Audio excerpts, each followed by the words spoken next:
Good afternoon, ladies and gentlemen. It's my pleasure to welcome you to the 35th Annual Austin W. Scott Lecture.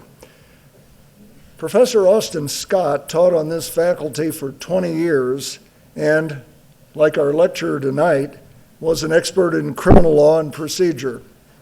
Again, like our lecturer, he was tough in class, congenial with students, and outside class, he forged strong bonds of friendship with his colleagues. The lectureship is named for Scott, and it's one of the school's great celebrations. Its purpose is to honor one of our own faculty members for his or her important scholarly work. Listed on the back of your program are prior year's Scott lecturers. Several are here with us this evening. I would like to ask former Scott lecturers with us to please stand.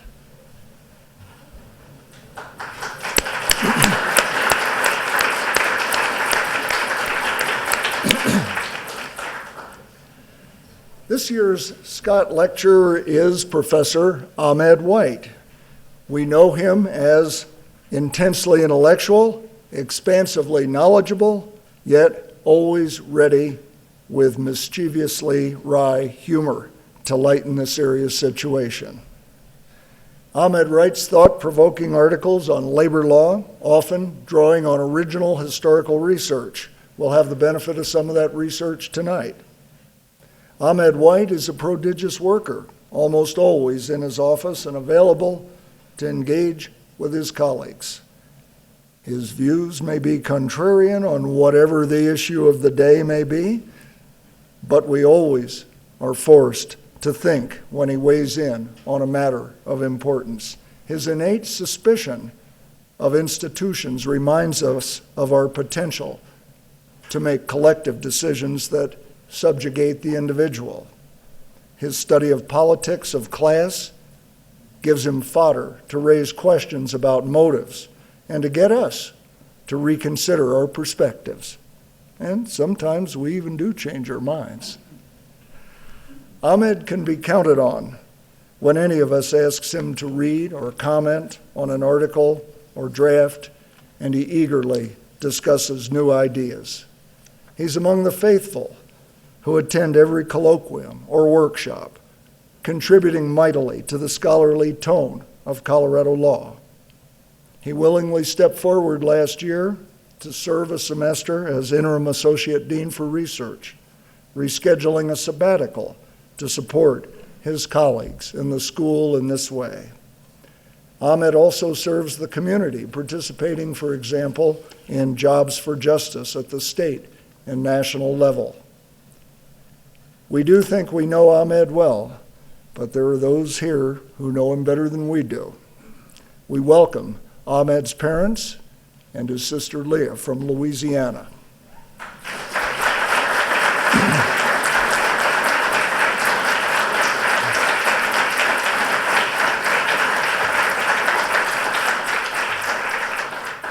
And we welcome his brother, Dean John White of the University of Nevada Law School.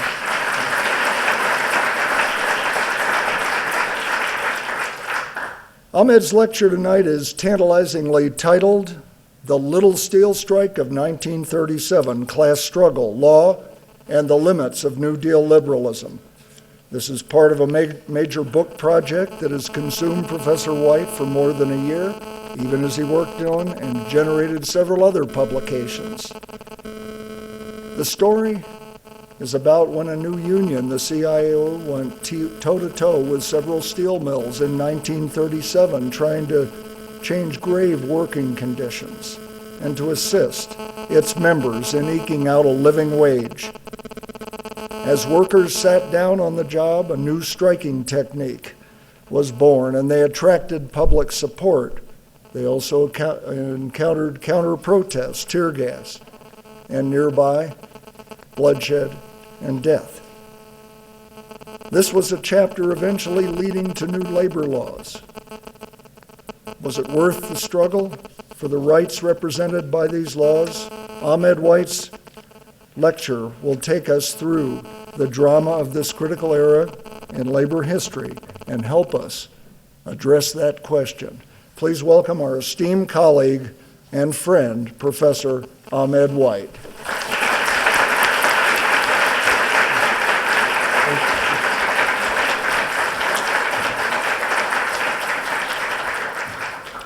Thank you, David, for that very generous introduction. I'm certainly honored. When you first reached me to ask me if I would do this, I recall thinking maybe I wouldn't call you back because it might have been a request to perform service on a committee. Fortunately, I did out of a combination of fear and guilt, and here I am. Let me acknowledge as well as David has the memory of Austin Scott Jr. and the foresight of our former dean, Professor Don Sears, who was by all accounts a very good man and a great leader of this law school. It is on account of both of those men that I'm standing here today. I'm truly honored to follow those who have lectured before me. I see many of my colleagues here in the audience, and I thank you all for being here. I'm also flattered by the presence of a number of staff people who were here. Without your support, I not only couldn't accomplish very much, but I would not find work as appealing and enjoyable as I do. So thank you all for being here and for all that you do. I see some students as well, including former students, which is fairly amazing that any of you would stand to hear me speak without the immediate compulsion of class attendance rules. So thank you all for being here. Lastly, let me express my gratitude to the members of the community who are here from the university, as well as some personal friends. Thank you all for being here, a few folks from the labor movement as well. Finally, I guess I have one more personal acknowledgement. Well, a couple more. My close friends, the Hills, David and Jane, are here. They've been very supportive of me in my time here in Colorado. Thank you all for coming. And the Bruce family are here. Thank you. And finally, my next door neighbor, Jim Hayden, is here. A man who, among many other exploits in life, worked in some of the steel mills that I'll be talking about in tonight's lecture. I'm really, really thankful that you could come. Now, I don't want to flatter myself with the importance of this event by giving a specific dedication.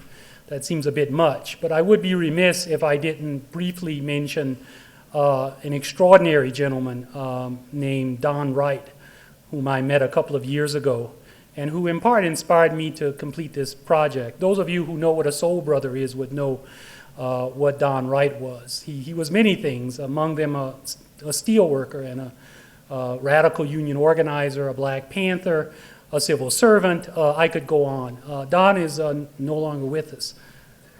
I'd hoped he could be here this evening, and he's not. Okay. Memorial Day arose as an occasion to honor soldiers who died in the Civil War. By many accounts, the holiday was actually first celebrated by freed slaves who wished to give tribute to the Union men who had died in part to overthrow the Southern slave oligarchy and free the slaves from lives of degradation and rank exploitation. Memorial Day 1937, however, is associated with another struggle against exploitation and domination. This time a struggle by industrial workers against an industrial oligarchy that was in some ways just as powerful and on occasion just as determined and ruthless in protecting its interest and social vision as were the old plantation masters. Memorial Day, May 30th, 1937, was a warm and sunny Sunday in South Chicago. Just after 3 that afternoon, a crowd of Unionists began a short march from the local Union headquarters down a few blocks across an open field to the gate of a steel mill owned by the Republic Steel Corporation. The demonstrators numbered around 1,500. Their ranks included striking workers as well as quite a few sympathetic workers from other companies. There were also students and churchmen, unemployed people, political activists, artists, writers, and social workers. Among these groups were a large number of women, and there were some children too at the semi-festive protest. The crowd of demonstrators fanned out into a rough line abreast as they crossed the field, led by 2 young men bearing American flags. Their aim was clear: to assert their right under federal law as they saw it to establish an effective picket line at the Republic plant. Awaiting the demonstrators as they approached the plant were 250 members of the Chicago police, armed with revolvers, nightsticks, and hatchet handles, and various gas weapons. As the marchers approached, the police deployed themselves in a line abreast, a few hundred feet from the plant gate. Behind them, and visible just inside the gate and the fence encircling the mill, were at least 100 and maybe many hundreds of company police and loyal Republic employees. Only a handful of the loyal employees, were armed as well with firearms, clubs, and pipes and gas weapons. Only a handful of the demonstrators, it turned out, were armed, if you can call it that, with a few sticks and rocks. When the demonstrators met the police line, a brief argument erupted as they verbally asserted their right to picket, and the police demanded that they disperse. This is what happened.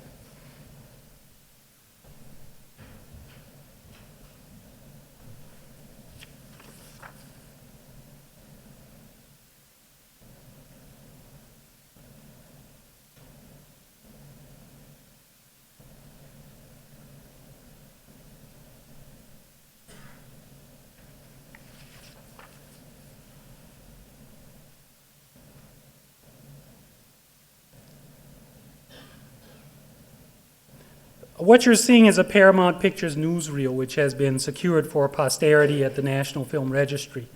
It was taken quite by accident by a newsreel photographer who was at the Indianapolis 500 and asked to go up to Chicago to witness the strike. The cut in the footage just before the people are shot is not an editing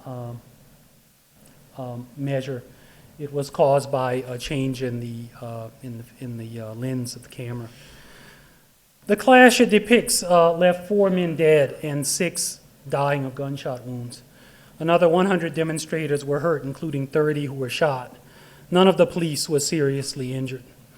The Memorial Day incident, or massacre as it came to be called, was the most tragic of many violent clashes in a strike that summer by steelworkers to compel their employers to abide basic labor rights, the right to organize unions, the right to meaningful collective bargaining, and the right to protest, ostensibly guaranteed them by a federal law enacted 2 years earlier.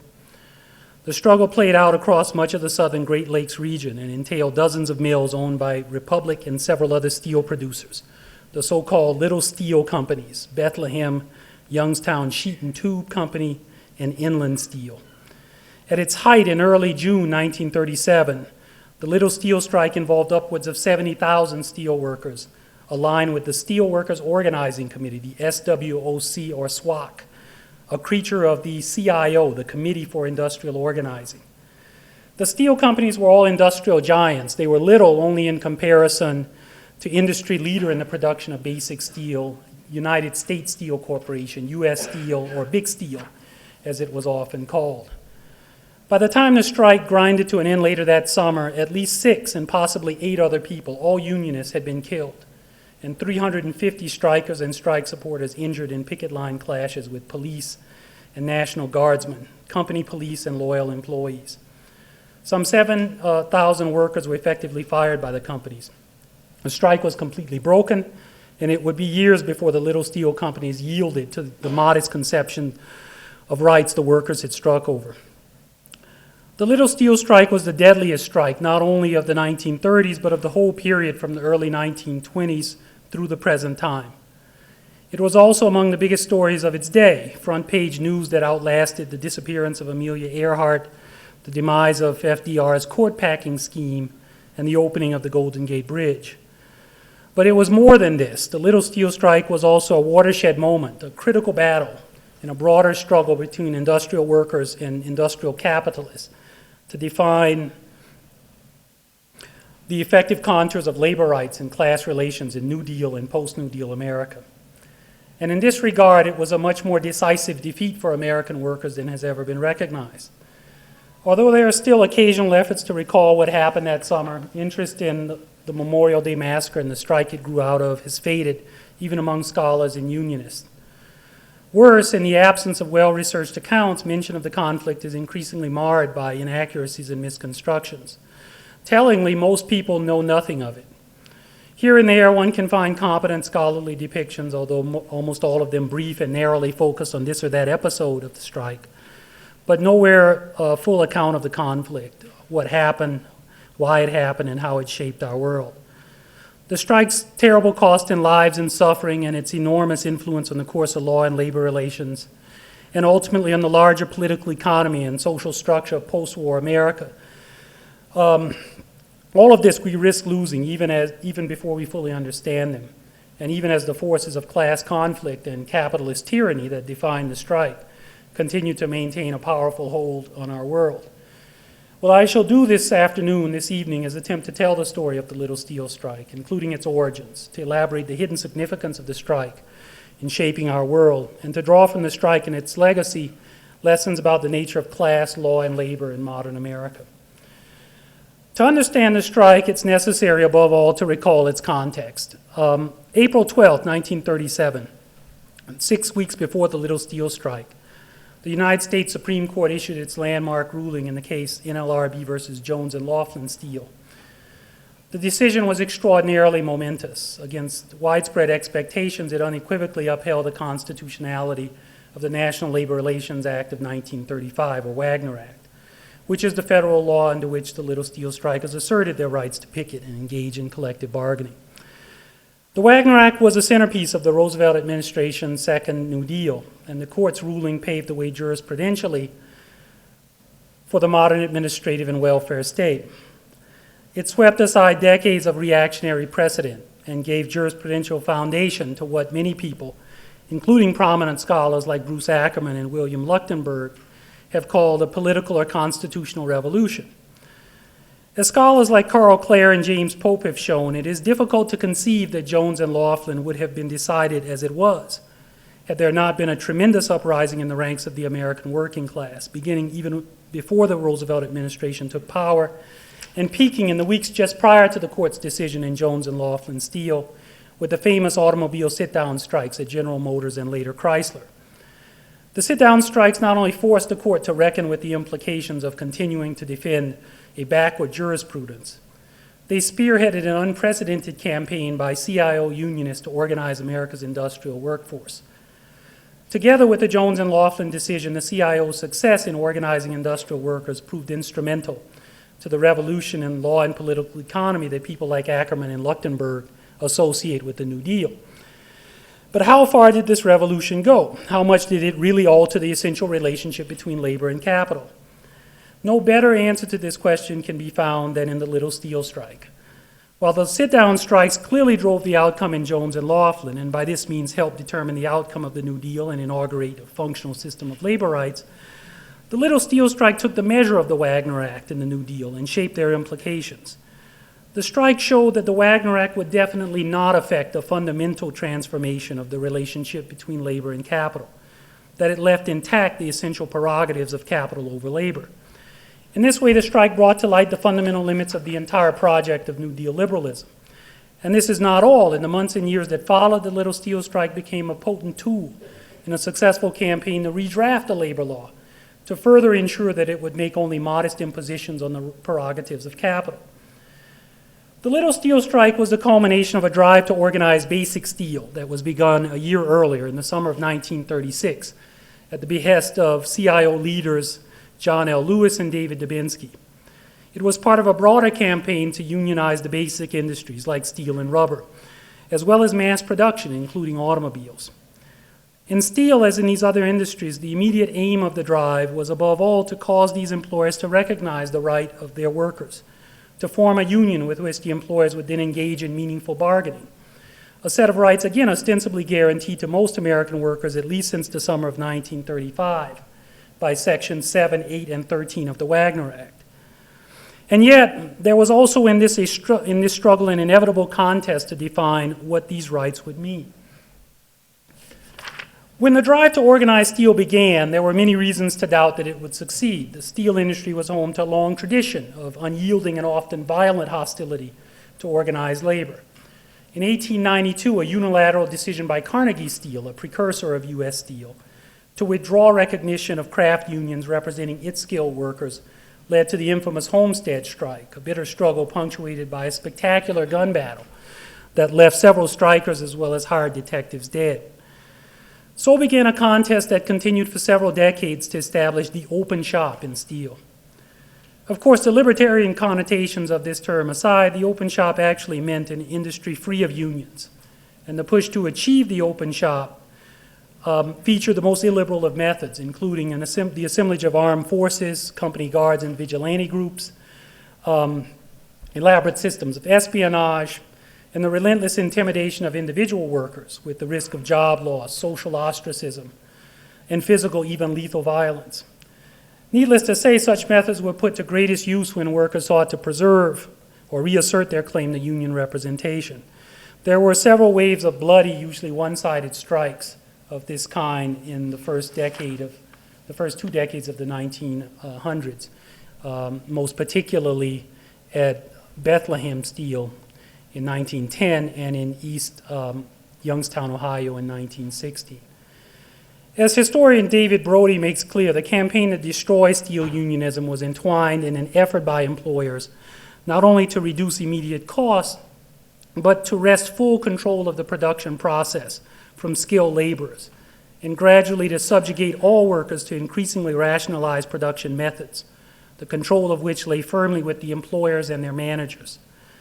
The campaign to de-skill workers and deny them the measure of autonomy and control that the more skilled among them, at least, had traditionally enjoyed was itself entwined with technical changes in the industry wrought by the gradual displacement of iron production by steel production.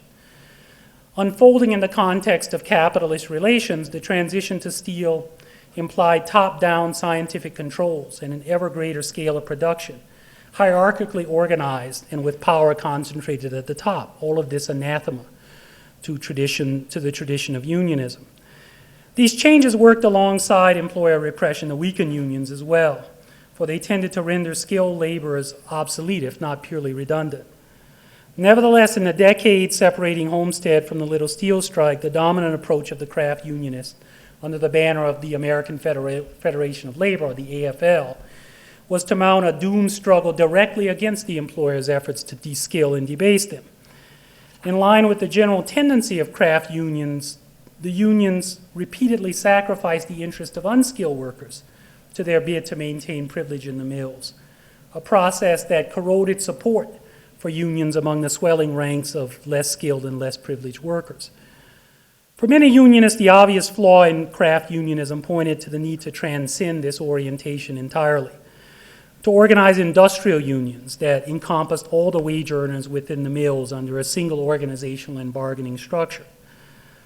The most notable attempt to realize this vision in pre-Depression America came in the summer of 1918, when an ad hoc committee formed with the nominal but in fact uncertain support of the AFL launched a campaign to organize Basic Steel. Focused on U.S. Steel but extended as well to the firms that would later comprise the Little Steel Group, the campaign was not successful. Organizing efforts were viciously repressed. The companies categorically refused to treat with the union. This resulted in the fall of 1919 in a bitter strike that was finally broken in early January after state militias were deployed. Some 20 people, 18 of them unionists, were killed, hundreds injured and thousands arrested, particularly in Gary, Indiana and in western Pennsylvania. Although the strike was ultimately unsuccessful, the drive was in some ways a remarkable achievement. Under the leadership of William Z. Foster, organizers managed to bring out as many as 350,000 workers, the largest strike up to that time in American history. This was a majority of the workforce and inclusive of unskilled workers. The strikers managed as well for a time to cripple steel production nationwide. Foster's role in that strike was important. A former Industrial Worker of the World, or IWW, and later prominent Communist Party leader, Foster's presence gave employers convenient proof that the strike was the work of radicals, anarchists, Bolsheviks, you name it. In a harbinger of things to come, the companies used this claim to great effect, combining it with an aggressive effort to tar the workers as a class of dangerous, disloyal, and thoroughly uncouth immigrants. At the same time, Foster and other progressives also tried unsuccessfully to bridge the ethnic and racial divides that divided the workers, and that exacerbated cleavages between skilled and unskilled workers. The defeat of the Great Steel Strike, as it was called, combined with post-war recession and the general conservative trend taking hold in national politics, set the stage for a consolidation of the open shop that would last in steel until 1937. As elsewhere in industrial America, the 1920s saw union membership plummet to negligible levels, and those unions that did survive were reduced to near absolute irrelevance. The prominence of radicals like Foster in the 1919 strike raised an enduring question regarding the actual prevalence of radical views among steelworkers. That question is difficult to answer for the simple reason that the individual politics of 500,000 workers are difficult to assess definitively and objectively. Clearly, a sizable minority of steelworkers were socialist and communist of some kind, just as others were avowed opponents of radicalism. Formal political affiliations aside, it's clear still that class anger and resentment ran deep among these men and remained so through the Depression, and that the steel companies would be quick to call any effort to organize their workers and exercise in radicalism regardless. Nor was the open shop any reflection of worker contentment. Work in the steel mills was neither easy nor safe. The historical record gives ample testament to the many ways men could be hurt, killed, or permanently disabled on the job, and the frequency with which this occurred. Of course, there was the ubiquitous heat, dealing with hundreds of tons of hot metal led to scorched respiratory tracts and burned flesh. Occasionally, there were horrifying instances of total incineration. But there were also less obvious risks as well: hearing loss amid the cacophony of mill machinery, electrocution, drowning, lungs befouled by dust, being crushed or mangled in the powerful machinery. In the first part of the 20th century, most men who worked in the mills for any length of time suffered from partial deafness and respiratory disorders and were scarred by burns. Rooted in company indifference, the risk of physical safety were compounded by 12-hour days, interrupted by so-called long stretches of 24 hours, with some men going years. In one instance, 12 years without a single day off. The mills were also oppressive, authoritarian places to work. Superintendents and foremen ran their departments capriciously, corruptly, and sometimes brutally. They sold jobs, often along the lines of neighborhood groups and ethnic groups. And most of all, they drove the men at dangerous, back-breaking paces, sometimes using the fear of beatings to ensure efficient compliance. Such was the reality of scientific management in the early 20th century. Workers were also disciplined by the omnipresent threat of summary discharge and the risk that followed of homelessness and starvation. In fact, typical pay was barely enough to support a family, all while steel industrialists like Andrew Carnegie and J.P. Morgan appropriated some of the largest fortunes in human history. To be sure, working hours and safety conditions did improve incrementally in the 19-teens and 20s, although the mills remained extremely dangerous places. Aside from a short period during the Great War, there were few improvements in management practices or compensation either. Needless to say, the Depression that began in 1929 dramatically worsened conditions in every respect. The major producers of basic steel were reduced to 25% capacity on average and endured several years of massive losses. This led to catastrophic reductions in employment and pay, deterioration of working conditions, and rising anger among the workers. For the little steel companies, however, the downturn was not all bad. During this period, they continued to make inroads on the market domination of U.S. steel. And moreover, they continued to build on a practice begun in the late 1920s of acquiring the plant of smaller producers. By the time the first recession of the Great Depression began to ease in the early 1930s, the little steel companies were formidable entities by any measure. The companies all operated multiple plants, including quite a few massive integrated mills that combined blast furnace, steel making, byproduct, and finishing operations. Each of these big mills typically employed 5,000 to 15,000 workers. There is an example of one and another. The companies were also further integrated in the sense of having extensive ore fields and coal mines, shipping lines and railroads, and research and sales operations. They were large, powerful, and for the most part very well organized concerns. They also wielded considerable influence in local, regional, and national politics. And they were extremely influential in national business groups like the National Association of Manufacturers, the NAM, and the Chamber of Commerce. By the 1930s, the companies were again making sizable profits and approaching full production levels. The steel companies brought these considerable advantages to bear in protecting the open shop from renewed attempts to organize the steelworkers.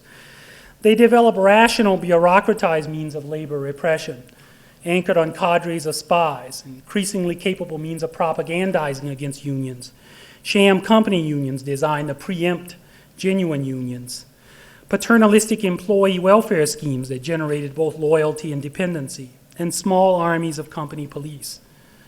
The company police forces are especially interesting for how well they were armed and equipped. By the time of the Little Steel Strike, Republic and Youngstown Sheet and Tube each admitted to possessing nearly 1,000 firearms, including, in the case of Sheet and Tube, eight fully automatic carriage-mounted machine guns. The other companies also had firearms, but of undetermined number and character. Moreover, in the late 1930s, the basic steel industry led all industries and police departments in acquiring gas weapons, some of unknown lethality. In the months before the 1937 strike, the steel companies spent vast sums further augmenting their stockpiles. Republic Steel spent $50,000 in 1937 money in 1 month alone that preceded the strike. The companies also made sure the workers knew that they had these weapons on hand in the plant. This was not a secret to anyone. At the head of the Little Steel Group in the mid-1930s was a singularly reactionary character named Tom Girdler, the chairman of Republic Steel. He was the scion of a family of smallish Indiana capitalists, and like many steel managers in the early 20th century, was a university-trained engineer. Girdler was described in the 1930s by one writer as the embodiment of the big industrialist and the congenital small-time vigilante in one and the same person. That he was, and more. His autobiography makes this clear. It's a fascinating document that interweaves folksy homilies and odes to small-town paternalism with a celebration of industrial domination and authoritarian violence, and hence occasionally of outright fascism.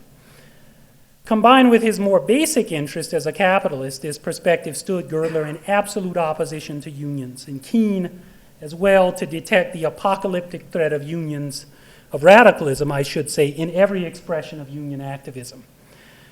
Aside from the Block family, which controlled inland and had some qualms about violence, the leadership at the other companies was little different than Girdler in their attitude towards unions, except perhaps that they lacked his inclination to lead. All of the Little Steel Group, including National Weirton and Armco, were willing to follow Girdler and Republic in categorically refusing to recognize any outside unions at all, and to do so in open defiance of their legal obligations. The organizing drive that the Little Steel companies confronted in 1936 and that led to the 1937 strike was the culmination of a number of developments. Among them, class anger, tireless organizing by committed activists, as well as signs of a changing political economy embodied in the New Deal itself that contemplated a new role for government in the organization and rationalization of modern capitalism. The corporatist National Industrial Recovery Act, or NIRA, of the first New Deal represented the quintessence of this program, albeit with only passing concern for reforming the relationships between labor and capital. Section 7A of that statute purported to recognize basic labor rights, but offered nothing in the way of a functional enforcement mechanism. Nevertheless, the mere existence of the statute, along with other signs of a changing political climate, helped inspire an upsurge in labor organizing efforts in the early 1930s. By 1934, there were unmistakable signs of this, highlighted by large violent strikes in San Francisco, Minneapolis, and Toledo. Initially, much of this upsurge was the product of indigenous efforts by old AFL craft dissidents and of Communist Party members, old IWWs, and other radicals. Later, after a failed attempt by the AFL to co-opt the surge, led to the rise of the CIO. After this happened, it was the CIO that increasingly sponsored these efforts. Between 1935 and 1937, the CIO undertook difficult but successful organizing drives in maritime, rubber, glass, textiles, and most spectacular of all, the famous automobile sit-down strikes, 1936, 1937. These victories swelled the CIO ranks from zero, of course, when it originated in 1935 to several million, and made widespread industrial unionism a reality for the first time in American history. The CIO created the SWAC in the summer of 1935 for the purpose of extending industrial unionism to the 500,000 workers in steel. The SWAC's program to organize steel revolved around the use of several hundred paid organizers, most of them from the United Mine Workers, or UMW. A substantial minority, however, about 60 or more, were Communist Party members or fellow travelers. Among the communists was a worker organizer and all-around troublemaker in his mid-20s named Gus Hall. A fair number of organizers, small in absolute numbers but significant for the time, were black. And among the black organizers were also communist or fellow travelers, including a man named Leonidas MacDonald, who would play a key role in the strike. Remarkable for the time, there were even a couple of black women among the organizers, the most notable being a fearless character named Eleanor Rye, who was on loan from the National Negro Congress. Besides convincing workers of the general merits of unionism, the organizers had to convince them that a union would be feasible, and that those who signed up would not, as in the past, simply be fired or worse.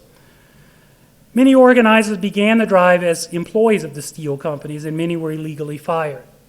All of them were persecuted, relentlessly shadowed and provoked by company men, both inside and outside the mills, evicted from rented property, arrested by company and public police alike, and threatened with physical harm.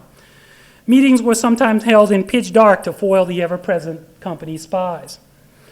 Quite a few organizers were assaulted by company men, some of them quite severely and some multiple times. A good example involves the fate of two men trying to organize at National Steel in Steubenville, Ohio, and nearby Wharton, West Virginia. On August 3, 1936, Kenneth Koch and Steve Barron were first threatened with death for distributing literature, and then attacked in their car by company's special watchmen, as they were called, armed with bricks and clubs. On September 11th, Koch and Barron were again attacked after distributing literature and had to be hospitalized as a result. On October 14th, Koch and Barron were menaced several times by large groups of armed men. 2 days later, a group comprising Koch and 3 of Barron's sisters on their way to a union function were hemmed in their car by a gang of special watchmen, who dragged them out and beat all 4. Barron was hurt so badly he had to be hospitalized once again for several days.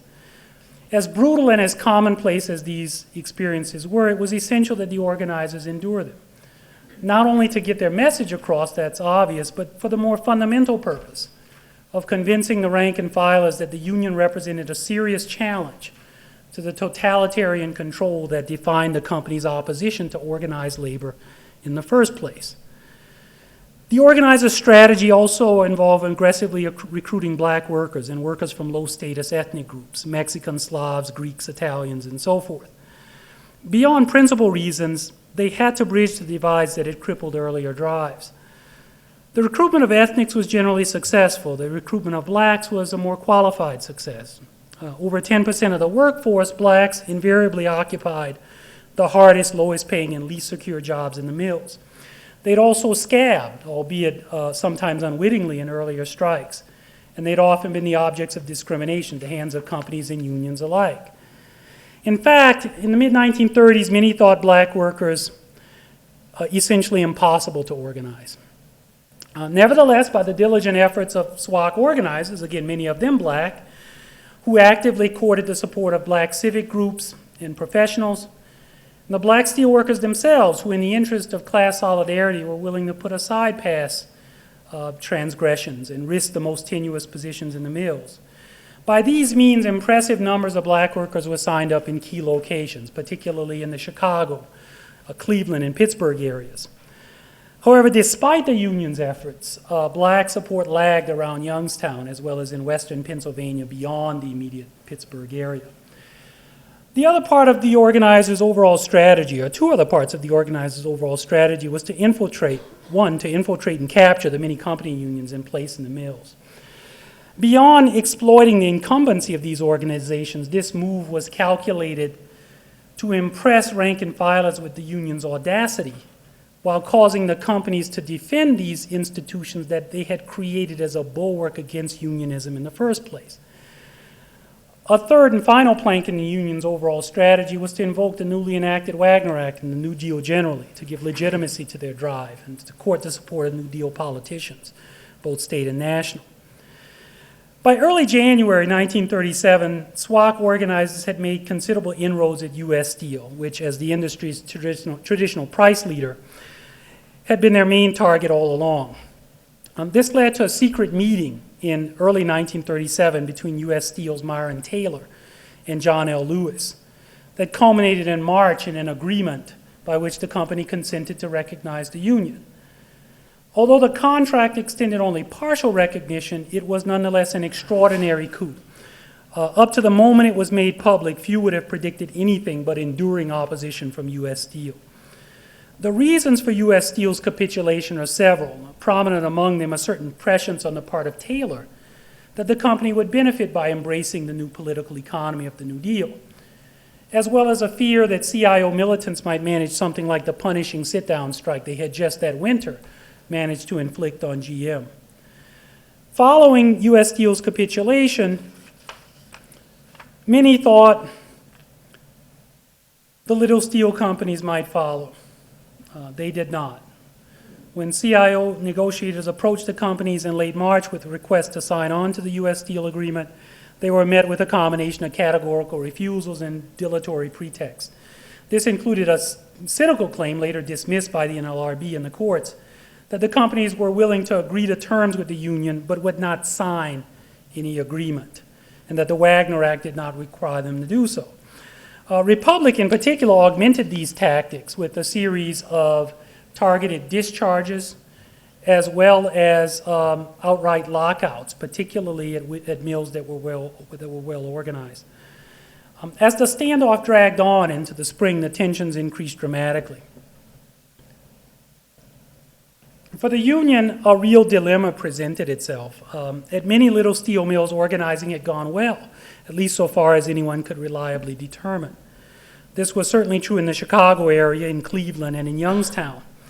But in more isolated locations, organizing had visibly lagged, and no one could be sure how durable support would prove anywhere, not in the face of privation and company repression. Worse, the SWAC was running out of funds, which it had borrowed from other CIO unions, and it had not established a stream of dues adequate to cover operating expenses, let alone the heightened cost of a strike. On the other hand, the shortage of funds cut both ways, and the CIO itself was on a roll. It had just scored key victories in automobiles and shipping, not to mention the Jones and Laughlin decision that spring, or the fact it had won a strike at Jones and Laughlin, or was in the process of winning a strike at Jones and Laughlin Steel, a large company comparable in size to the Little Steel Group, and equally capable in terms of its penchant for repression. Moreover, the union supporters among the rank and file steel workers were increasingly frustrated with their experience in the mills, discrimination, and they were fearful, with good reason, that they were about to be permanently locked out and permanently blacklisted. Many among them pushed the leadership for a strike. There was also the argument that a strike would, like the sit-down strikes in automobiles, help inspire support for the union. Strikes could have an organizational function. On the evening of May 26, 1937, after a heated meeting of union delegates in Youngstown, SWAC leaders announced that the strike would begin that night at 11 p.m. and would extend to most of Republic's mills, all of Youngstown Sheet and Tubes mills, all of Inland's mills, it only had two, around 60,000 workers altogether. Bethlehem was mysteriously left out, although its large mill at Johnstown, Pennsylvania, would subsequently be drawn in early June by a sympathy strike of plant railroad workers. Left out entirely were National Werton and Armco, where company repression had stymied organizing efforts. Some sense of where the strike occurred. From the outset, the strike was marked by violence. At Republic's South Chicago works, where that film footage was taken, organizers trying to spread word of the strike were menaced and ejected by dozens of company and city police. In Warren, Ohio, at Republic's mill, Company men armed with sledgehammers and pipes threatened organizers trying to spread word of the strike through the plant. Here, where black support for the strike wasn't even particularly strong, some black workers were nonetheless forced to remain on the job. They were locked in the mills. Predictably, there were fights between union men and loyal employees throughout the strike zone, especially outside the plant gates, where picketers sought to block workers and supplies from entering, and generally to make an impressive show of strength. In fact, only a few struck mills attempted to operate during the strike, in particular Republic's mills at Warren and nearby Niles, Ohio, and its mill in South Chicago, again the one where the footage was taken. Keen to use the very sight of open mills to demoralize the strikers, if not to actually make steel, Republic had planned days, weeks in advance to keep these plants open, stocking them with food and bedding for that purpose. For the strikers, the essential goal at the outset was to close the mills that had remained open and to keep the others closed long enough to pressure the companies to come to terms, all the while hoping that they would not be forced back to work first by economic distress. Beyond this, CIO leaders also clearly hoped for support from public authorities, including FDR himself. For the companies, the strategy was to demoralize the strikers, to break their picket lines, particularly any mass pickets, and to outlast them economically. Moreover, it was important for the companies to turn public opinion against the strikers, both as a deterrent to government intervention and a prerequisite to strike-breaking intervention on the company's behalf. The pursuit of these competing goals and tactics quickly led to more serious violence, including the Memorial Day incident at Republic's South Chicago Works. There, the union's aim had been to establish a mass picket line at the plant's one main gate. As was often the case, the police permitted only a token group of picketers. For several days, though, the union marched to the gates of the mill, each time only to be beaten and arrested by dozens of Chicago police, many of them housed and fed by Republic Steel. It's pictured here. At Republic's plant in Monroe, Michigan, which was not initially involved in the strike, a small but committed group of organizers called a strike on May 28th. The picket line they set up quickly increased in size to 500 and closed the plant.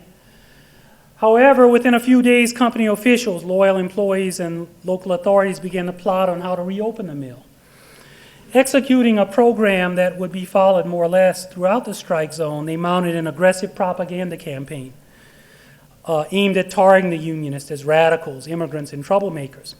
And they organized a back-to-work movement of puffed-up proportions and contrived to deputize several hundred company loyalists as special police, armed with gas and baseball bats purchased at Republic's expense. Increasingly, the companies and its allies in Monroe threatened to march men through the picket line, which in the interim had diminished in size. Company officials and local authorities also flouted the efforts of Michigan Governor Frank Murphy to negotiate a peaceful end to the conflict. On June 10th, as many as 100 men captured black organizer Leondius McDonald in the middle of town and nearly beat him to death in the sight of laughing city police. A force of several hundred police deputies and American Legionnaires, here are the Legionnaires, then marched a few miles to the plant where they routed the picketers with gas and clubs and flipped their cars into the nearby Raisin River. Here are journalistic photographs of that episode. The plant, once this happened, was promptly reopened. In the Warren Niles area north of Youngstown, strikers under the leadership of Gus Hall attempted to give as good as they got, however. They had established strong pickets at the two Republic plants that remained open, effectively cordoning them off. This presented Republic with a real problem, how to resupply the several hundred men inside. Republic's solution was to acquire 14 airplanes at a cost of $200,000 in 1937 money. They used the airplanes to transport supplies from the Cleveland area, about 50 or 60 miles away, into the mills. At Warren, they landed in the mill at an airstrip. At the other mill in Niles, they dropped packages flying at a low altitude, from low altitude. Here are pictures of that operation. Remarkably, Union militants contested the flights by taking up positions in the bush near the mills, from which they directed gunfire at the planes and hired their own planes to harass the deliveries.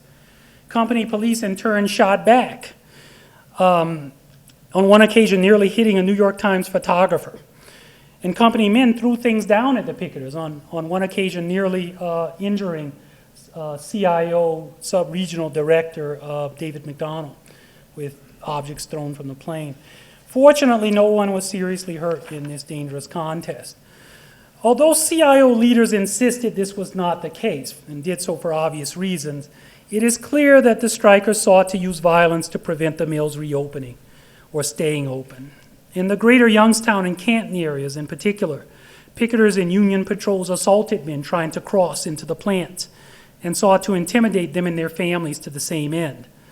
A fairly common practice was to seize men, partly strip them, and cover them in axle grease while administering orders not to return to work.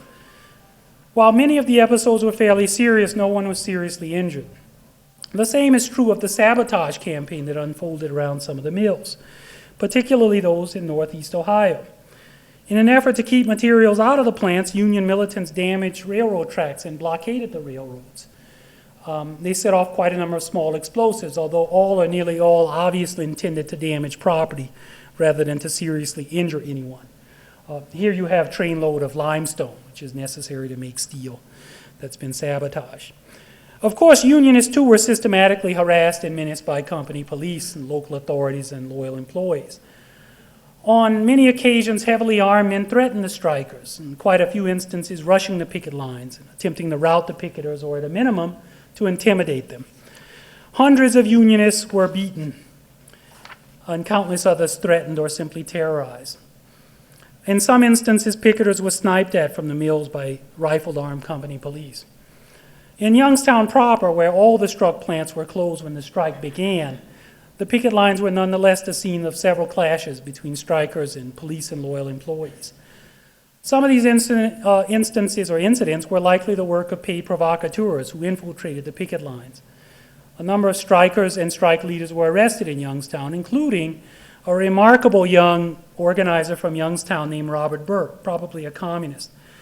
Burke had paid his way into Columbia working in the steel mills and then maintained himself there by boxing and washing dogs for wealthy people, only to be expelled in mid-1936 for leading a protest against the university president's decision to host a prominent Nazi official. There's Burke. Burke was arrested in Youngstown in June on the absurd charge of shooting a man in the leg who was heckling him as he delivered a speech in broad daylight. Burke was actually supposed to have somehow shot him while speaking. That clearly didn't happen. In the first few weeks of June, Republic and Sheehan too began publicizing plans to reopen their Youngstown mills. As elsewhere in the strike zone, they formed back-to-work movements and ramped up efforts to discredit the strikers with provocative propaganda, much of it run in national newspapers and radio positions, claiming, predictably, that the Unionists were behind egregious acts of violence, that they were led by un-American radicals, and that thousands of workers were clamoring for the mills to reopen. The companies also influenced the public police. The county sheriff in the Youngstown area, Mahoning County, added 152 special police, of whom 94 were Republican sheet and tube employees.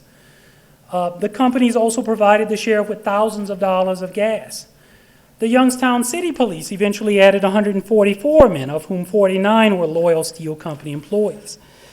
This practice of placing men on local police forces and otherwise bribing the police with free weapons was commonplace during the strike.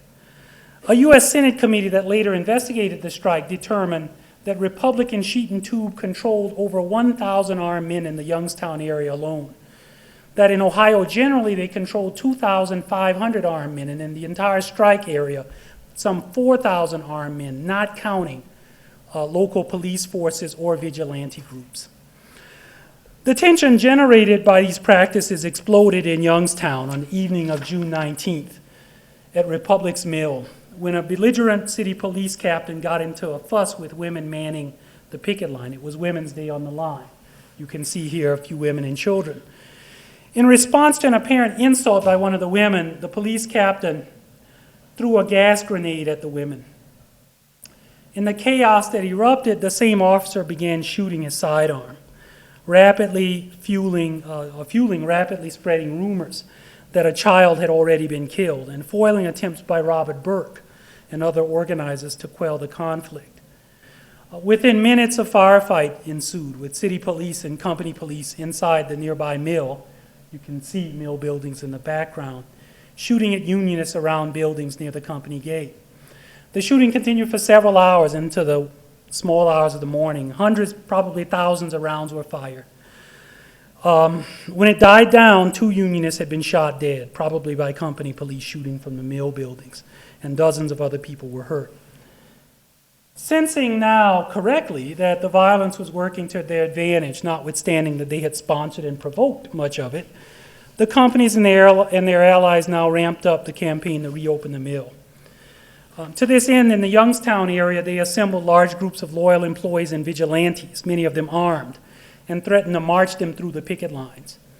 Among these forces was a shotgun army in Warren, Ohio, as well as various citizens committees in the area around Youngstown, Canton, and Johnstown, Pennsylvania. Not intending to be driven off the picket lines this way, Unionists sought to reinforce their lines with strikers and sympathetic CIO miners and rubber workers, thousands of whom dodged police blockades to get to the picket lines. By June 20th, bloody clashes loomed at mills in both states, prompting Unionist company officials and local authorities all to send a flurry of urgent telegrams to FDR and to the governors of Pennsylvania and Ohio, George Earl and Martin Davey, begging them, or in the case of the companies, actually demanding that they intervene.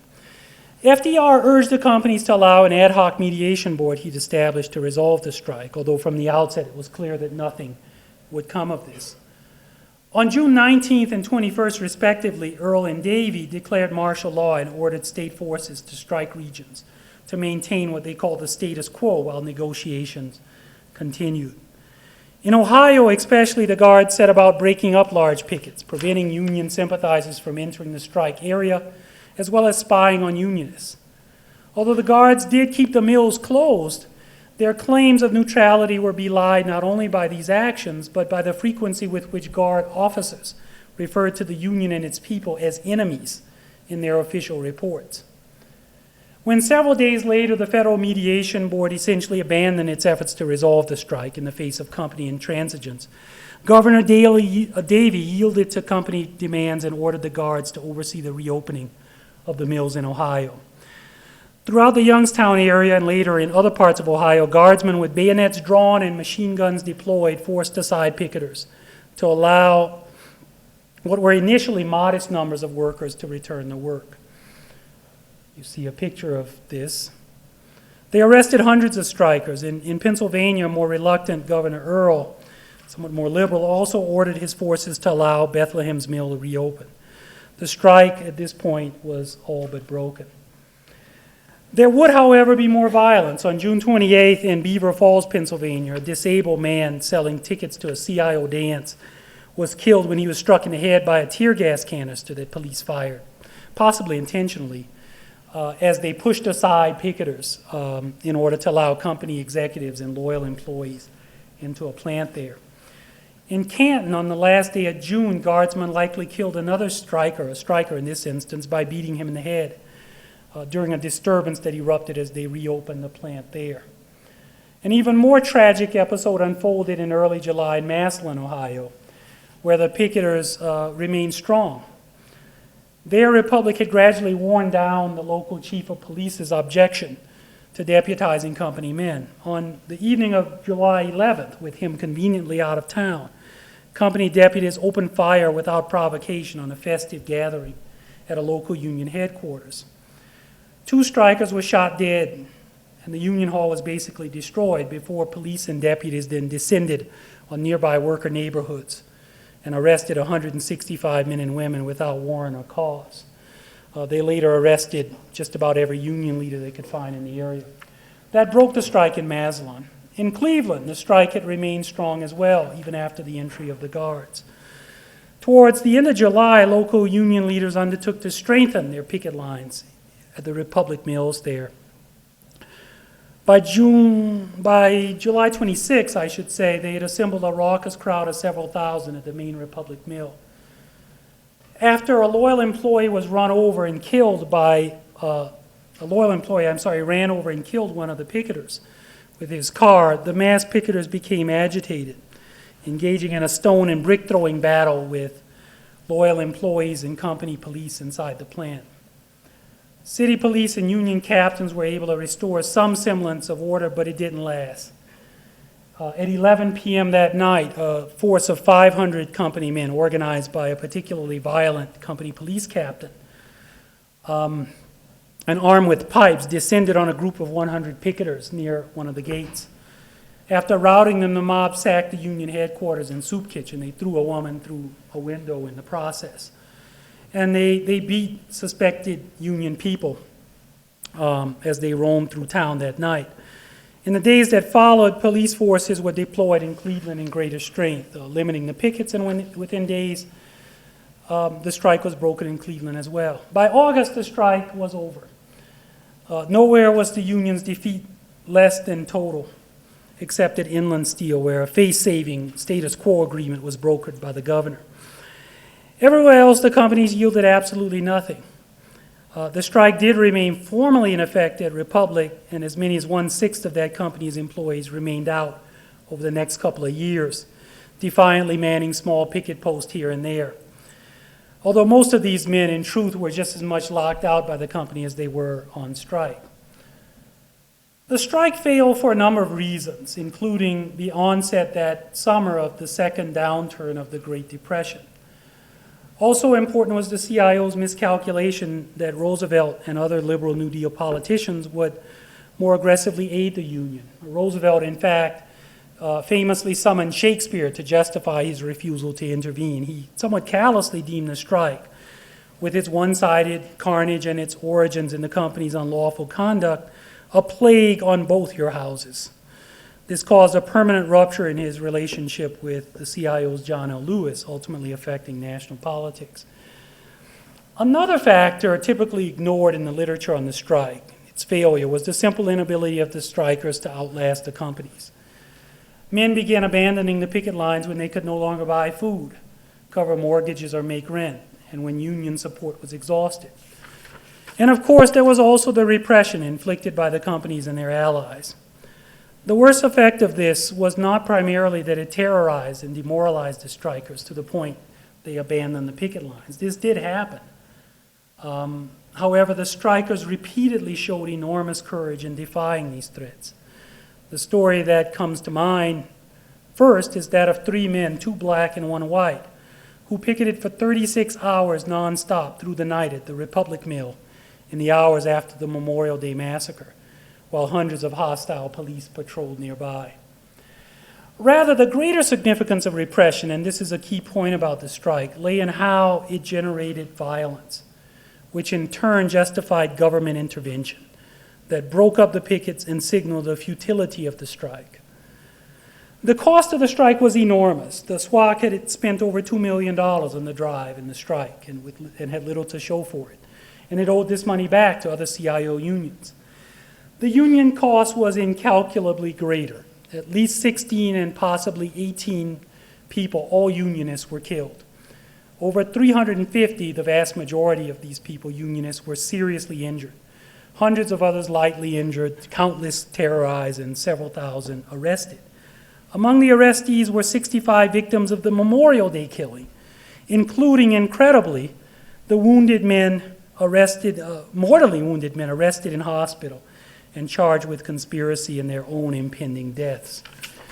Although most of those arrested were soon released without formal charge after pleading to minor crimes, some faced serious charges, including Gus Hall, among a group arrested for sabotage in the Warren, Ohio area. Needless to say, the strikers also suffered lingering financial hardship, particularly those who were denied reemployment when the strike ended. No one connected to the steel companies or the police was criminally prosecuted for the deaths and mayhem inflicted on the strikers. For the steel company, the main cost of the strike, the only real cost, was financial. It's impossible to say how much they lost in revenues, but they finished the year in the black, despite a return to recession conditions. Their direct costs in weapons, ads, and such total nearly $4 million. This was the cost of asserting their vision of labor rights. The steel companies were eventually required by the newly created National Labor Relations Board to rehire most of the locked out employees. Republic had to restate and pay over $500,000 in back pay to some 7,000 workers who'd been locked out.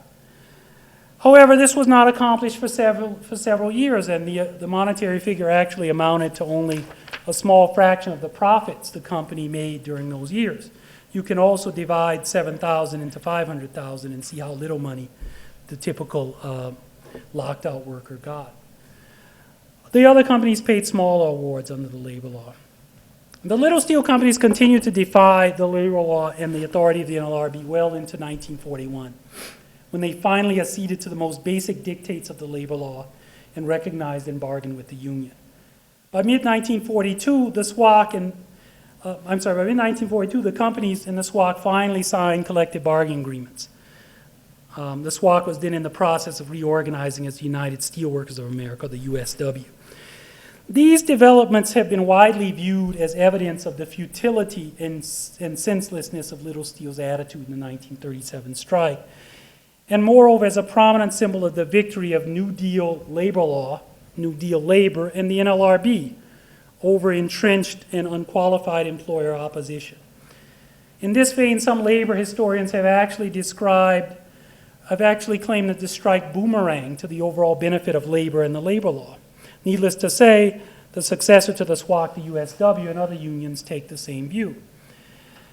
This triumphal view of the Little Steel strike is attractive, in part because it is heroic, and it coheres with a dominant narrative of labor in the New Deal that sees the great wave of sit-down strikes in the winter of 1936-1937 as a decisive battle in the struggle for labor rights, with the Little Steel strike as a kind of drawn-out mopping-up action. Costly, messy, tragic, but eventually successful. Unfortunately, this image of the strike is largely wrong.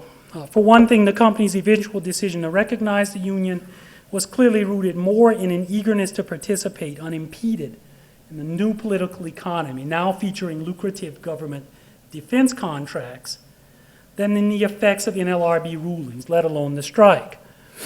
Moreover, the strike failed to vindicate basic labor rights during the strike, or the law failed to vindicate basic labor rights during the strike, or to remediate the cost to workers of having their rights trampled.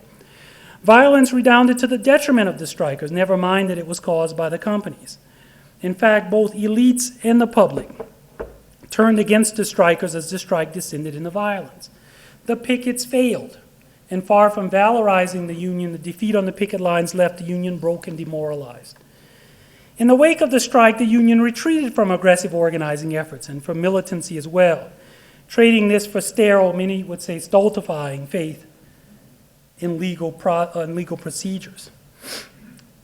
And it also, much earlier than other CIO unions, began purging communist and other leftist members, including some of the most capable and courageous organizers. All of this helped reinforce a tradition of conservatism and authoritarianism that has characterized the USW and the labor movement generally for much of its post-war history. Easy enough to see as a cynical sellout, these changes might also be seen as a concession to the political and legal reality exposed by the strike. The strike brought to light a number of other inadequacies in the labor law. It underscored the labor law's failure adequately to invest the NLRB with authority to enforce basic labor rights in a timely and effective manner. Although the remedies pushed the limit of what the law allowed, they were manifestly inadequate. Ironically, the remedies brought to light yet another inadequacy in the legal regime, in particular, the law's failure to offer a coherent scheme by which the NLRB and other authorities might deal with striker violence in an equitable fashion that preserved basic labor rights and denied employers the effective right to benefit by their provocations, driving people to violence. As it happened, equitable remedies taken by the NLRB to circumvent the labor law's cumbersome procedures exposed the agency and its personnel to accusations of bias and ethical improprieties. Perhaps most importantly, the strike exposed the fundamental weakness of the strike itself as a legal right as defined in the new labor law and as a weapon of industrial conflict in liberal society. The labor law treats the right to strike as labor's most important weapon, and as such, the essential lever of other rights. albeit consistent with liberal principles, without making any provision to handicap workers' inevitable weakness in a strike confrontation. What the Little Steel Strike showed clearly was how easily a strike could be countered by a determined and ruthless employer. It made clear how, by provocation or even by simply asserting its right to run its business, an employer could rather easily invoke traditional notions of law and order and business prerogatives to turn authorities against the strikers. Similarly, the strike showed how employers could use their power to further bend the opinions of the public and political elites alike, an advantage absurdly illustrated by the success with which even the horrendous episode in South Chicago came to exemplify the dangers of union-sponsored violence in strike situations. It is worth emphasizing the Little Steel Strike also highlighted the unequivocal right of companies to stay open for business during a strike, demoralizing workers making money regardless of their violations of the law. Perhaps most importantly, the strike made painfully clear how easily workers could simply be outlasted materially by resolute and wealthy employers. While the companies easily survived the steel strike and the owners and top managers lived well off large savings, ample credit, and diversified investments, the strikers worried, struggled, and ultimately starved. These shortcomings in the system of labor rights created by the Wagner Act remain very much in place today. And there are many shrewd and determined employers who take advantage of them. In fact, there are quite a few law firms and consulting businesses dedicated to teaching them how to do this, preferably without having to shoot anyone. However, although these shortcomings became evident in the course of the strike and in its aftermath, they were not evident until the strike unfolded. In part, this is because the true meaning of the Wagner Act in many ways had not been established. The strike is important because it was a struggle by both sides to do just that. Like their brethren in the sit-down strikes, who essentially asserted the right, later rejected by the courts, to take a lien on an employer's property in defense of their labor rights, the Little Steel Strikers too had asserted an ambitious vision of labor rights. What they asserted was that employers' economic might and force would not be the primary arbiters of right under the new regime, that such could be countered by mass action and other forms of militant protest, not least by large coercive pickets. In so doing, the steel strikers asserted a vision of labor rights that actually cohered with the Wagner Act's stated intent in Section 1, to provide workers with means by which they might themselves effectively challenge the profound advantages in power and authority that the culture, law, and politics of industrial capitalism give employers over their employees. Unfortunately for them, though, the strikers' vision also conflicted with the labor law's overriding commitment to muting labor conflict and protecting the flow of interstate commerce, something lawyers will recognize as the ground on which the Wagner Act was upheld in Jones and Laughlin Steel. Even worse for the strikers, their vision also ran up against the basic reality of power in this country, which of course the law itself, by its mere words, could do little to alter. Such was their tragic dilemma. The strikers could only compete effectively in the struggle to forge from the Wagner Act a favorable system of labor rights if they already possessed, in fact, the kind of power those rights seemed essential to convey, and they did not. Moreover, when unionists resorted to violence in an attempt to improve their position or simply protect themselves, they only worsened the situation. For such violence contradicted traditional notions of law and order with their strong tendency to mandate class obedience, while flouting the Wagner Act's avowed, if contradictory, as I pointed out, commitment to free commerce and labor peace. All of this provided courts, police, and elected politicians with an ideological and jurisprudential modus operandi to side decisively with the steel companies and to affirm a reading of the statute strongly favorable to business interests, without many of them probably ever acknowledging that they were taking sides in a decisive clash of class interests.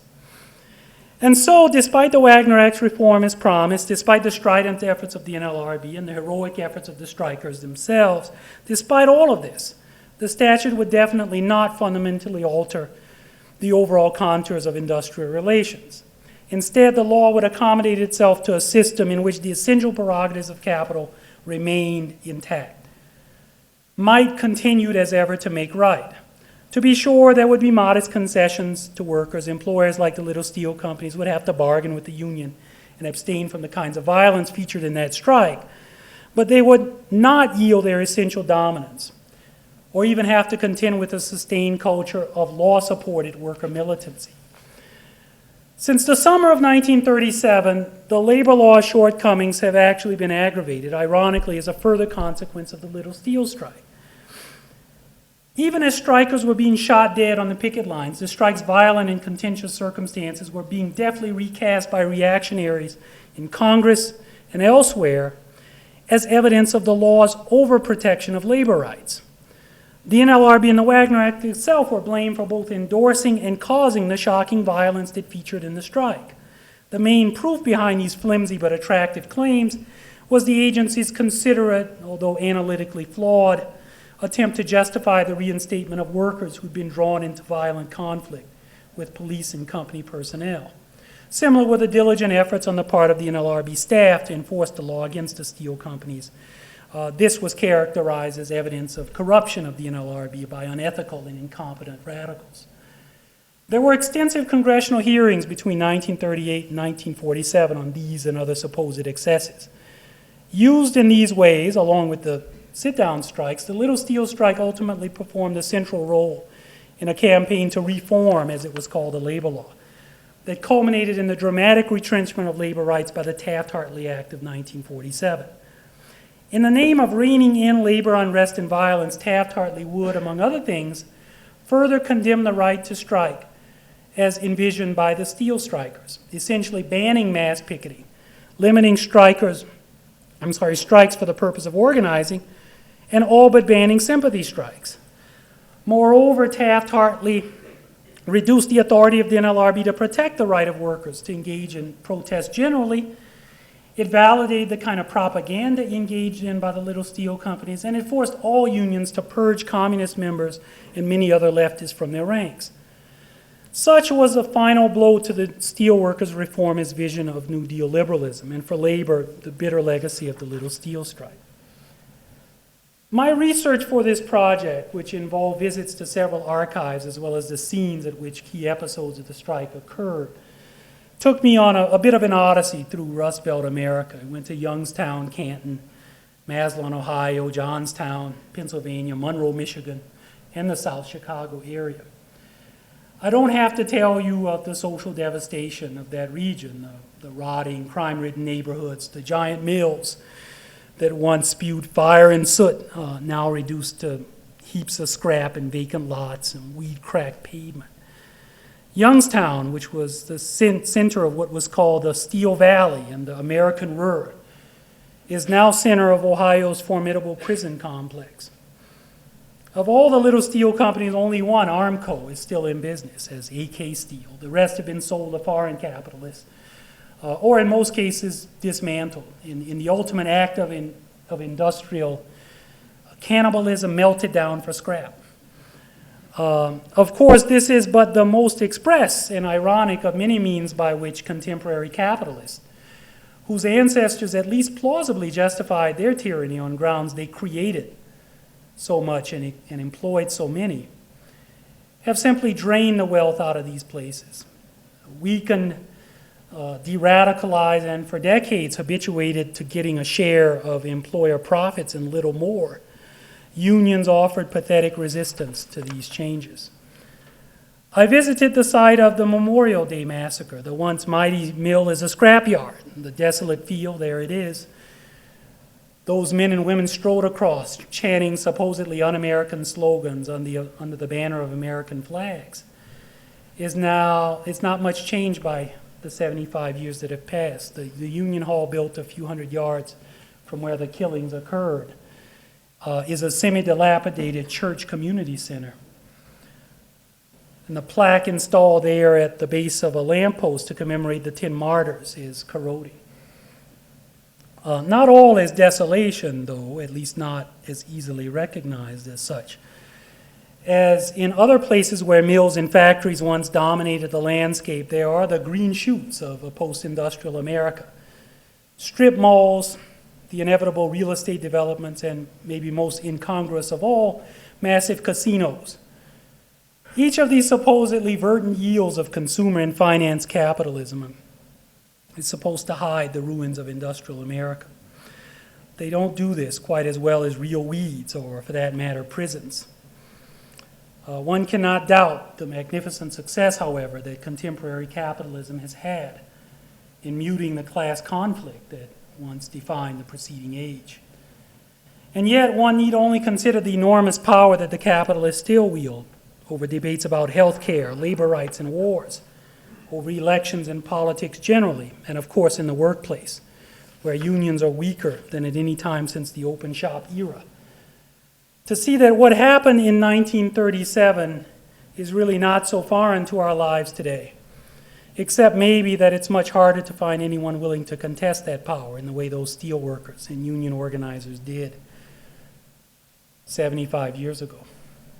Still, some of us surely want to congratulate today's America that we don't have industrial firms shooting people down in the streets. The story I've described is very much a story of shocking violence, violence of a sort that should not be romanticized.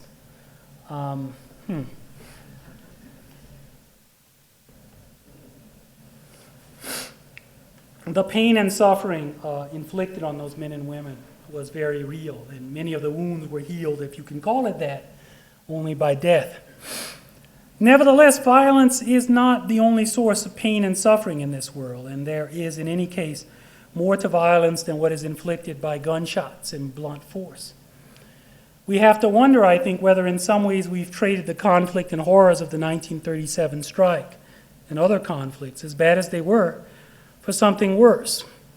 In the name of safety and order, patriotism, peace and consumption, we have essentially foreclosed any meaningful challenge to a social and political system that has left places like Youngstown, where the very framework of industrial America was literally forged, where men and women toiled and struggled, not only to make steel, but to realize dignity and a truer kind of democracy for themselves and for workers everywhere.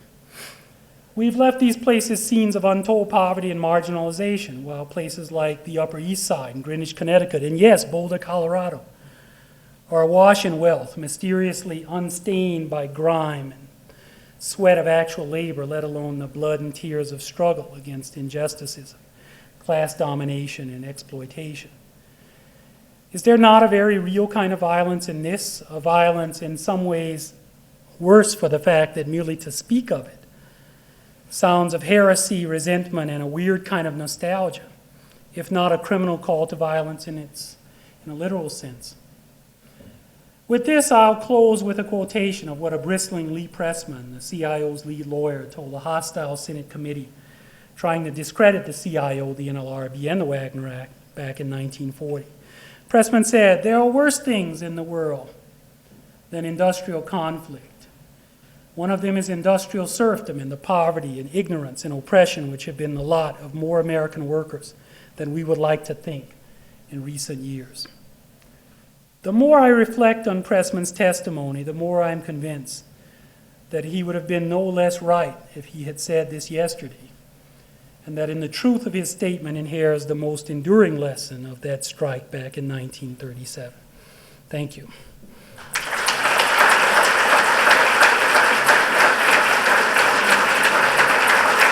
Take a few questions.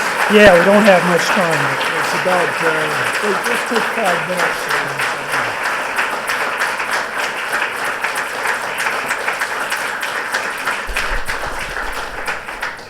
Ahmed will take a few questions from the audience, and then we'll have a reception. Ahmed? Dr. Outlaw.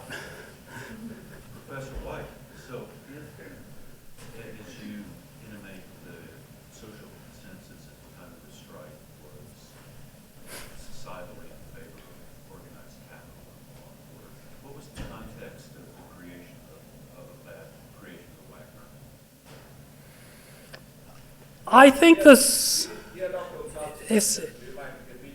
question was if the social consensus was so heavily in favor of industrial capitalism, then how did the Wagner Act come about?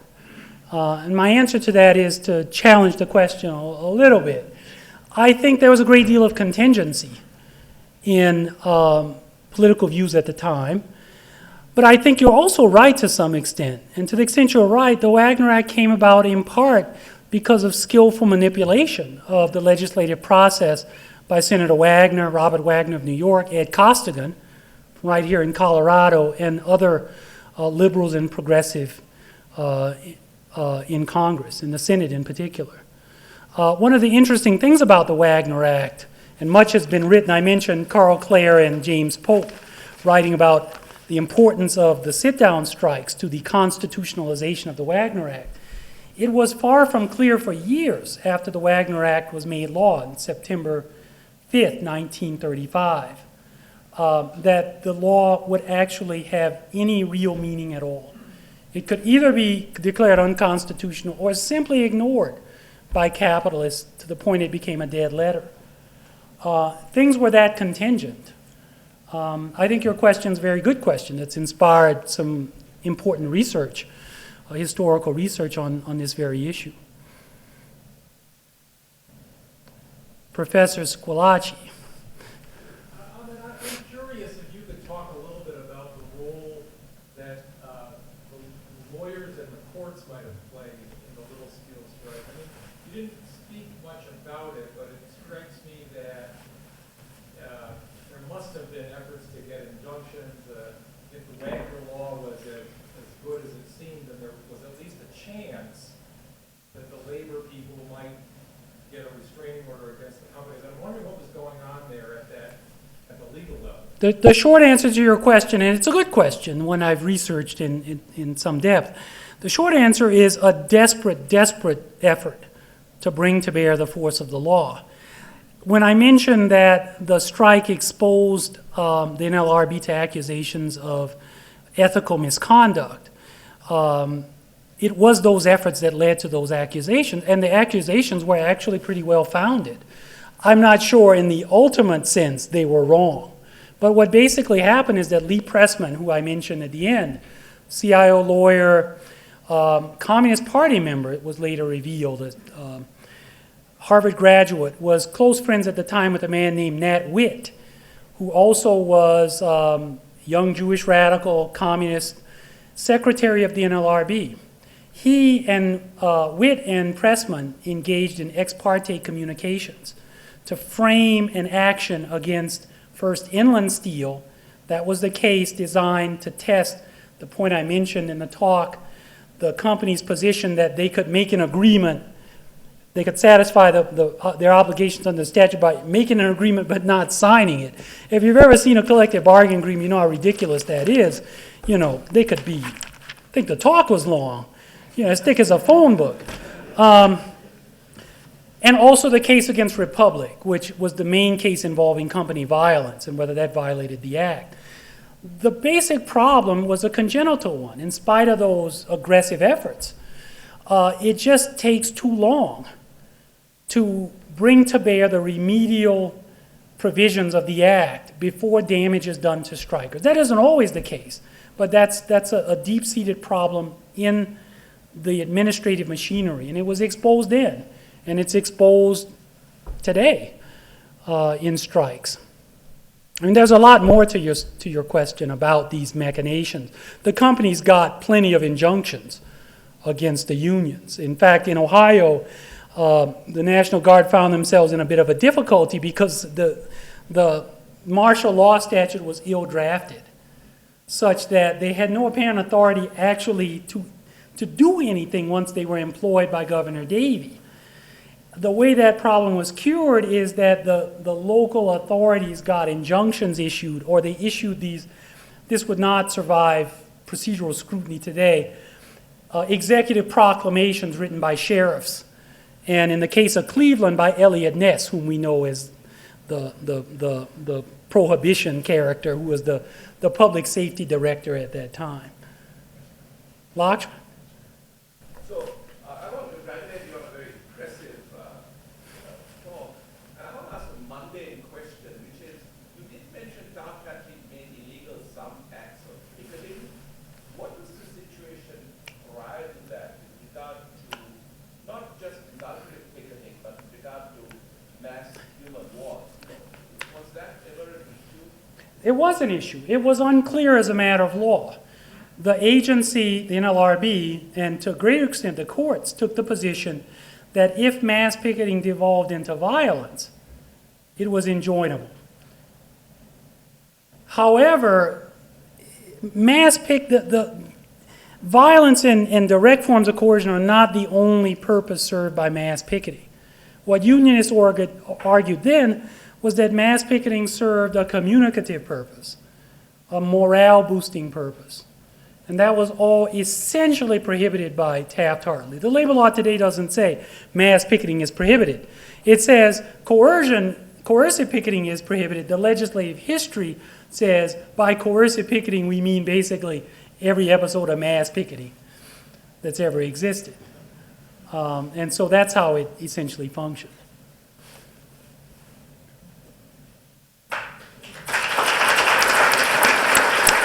We should cut it off. You're going to get a lot more good questions. Yeah, we got to. Thank you again, Professor Ahmed White. Thank you all for coming. We'll have refreshments in Betcher Hall just outside to your right. Those are wonderful pictures you got. You must have spent a lot of time finding those things. Yeah, some of them. Some of them actually I got from an archive that went out of business. Well, I'm surprised those newsreels are held up. I guess they're not on film anymore. They must have digitized them or something. Well, it's in the National Film Registry. What I have is a VHS tape that I had to transfer to DVD and then to computer files so we could edit it. Well, now you've got it. present it. Yeah. Go ahead. Hi, Jim.